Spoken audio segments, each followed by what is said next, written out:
Hey there ghouls and creeps, I'm Britt, and welcome to my channel where we do spooky, DIY, home, and lifestyle content all year long. Today Scream 6 comes out in theaters, and I thought why don't we make a project based on something iconic from the movie. Hey everybody, I'm cutting in briefly 3 months in the future to let you know that this project took a whole lot longer than expected.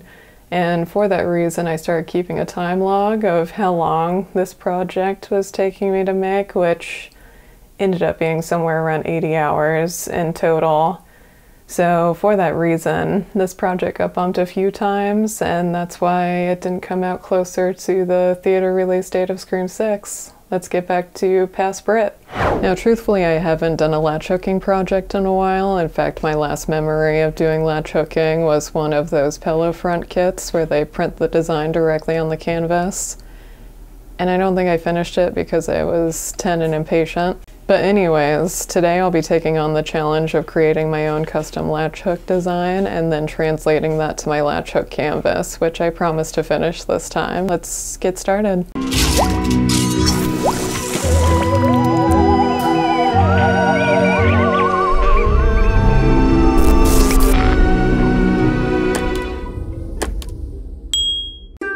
Using a reference image of Ghostface, I created a pixelated version after determining the size of my grid. I purchased a 3.75 latch hook canvas, which means that there are 3.75 squares per inch. This translates to a grid that is 0.2667 inches in Illustrator. I included a link to the free pattern download for this project in the video description.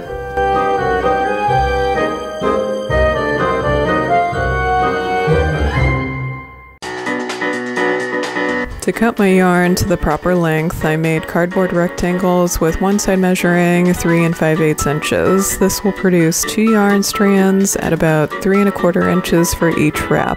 After wrapping yarn across the full width, I cut the yarn along the top edge of the cardboard and then cut each yarn piece in half afterward. Ideally, starting at the bottom of the project, stick the latch hook through one of the canvas holes, wrap a yarn piece around the latch hook and stick the matching ends through the open hook. Close the hook and pull the ends through the canvas, creating a cow hitch knot with the yarn piece. Instead of creating an outline of my pattern directly on the canvas, I instead made an orange line down the center of my canvas to use as a reference for not counting and making sure that my project didn't run off the edge.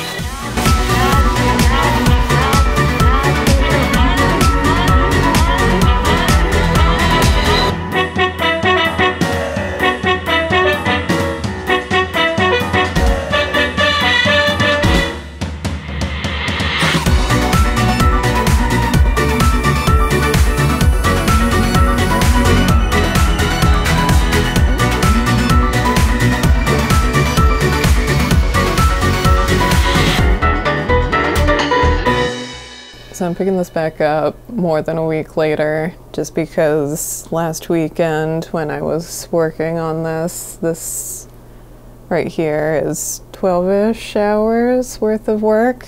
And after putting in a super solid day of just trying to get as much done as I could, I realized that I wasn't going to have enough time to get it all done. Like, this is probably around 50 rows. This right here is maybe a third of the whole rug, and this is the skinny part. So it's just going to continue to widen out and take even longer to get to the next row.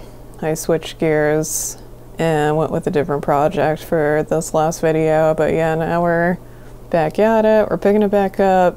Yeah, let's get into it.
I eventually started creating outlines of the areas requiring different colored yarn, so that I didn't always need Illustrator up to reference the file.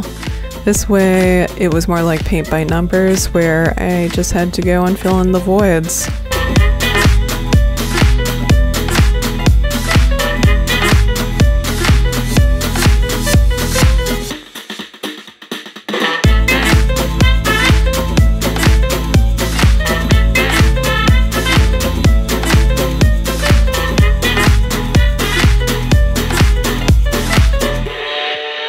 It became an evening ritual to start working on this project on the couch, while my husband Aaron helped me cut more yarn pieces and Zinni surveyed the project enforcing compliance standards.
Because my rug binding had a 1-inch width, I cut the excess canvas to be 3/4 of an inch from the yarn edge and cut notches in the unfinished canvas around the curves so that it folded over flush with the back of the wall hanging.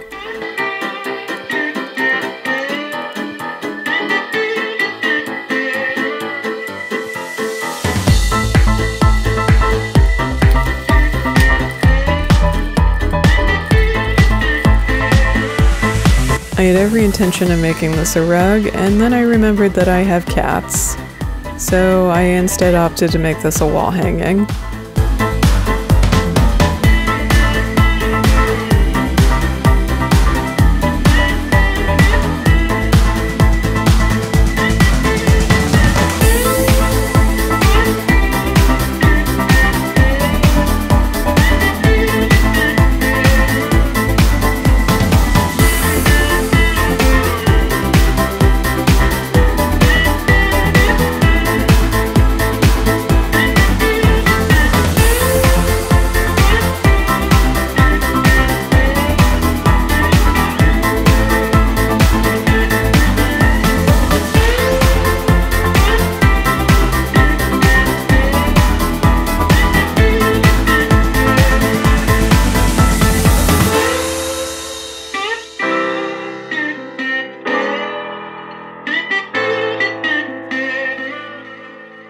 This project is officially done and I couldn't be more excited. Although this project did take longer than expected, I do love it, and I also enjoyed dabbling in a new medium for a minute. Let me know in the comments if you plan on making a Ghostface rug or wall hanging, and or if you're inspired to try out a new medium. As always, thank you so much for visiting my creepy craft corner on the webs and taking the time to watch till the end. Be sure to like and subscribe to the channel for all the Halloween and Halloween adjacent content planned for the upcoming months. Now let's get to that grand reveal.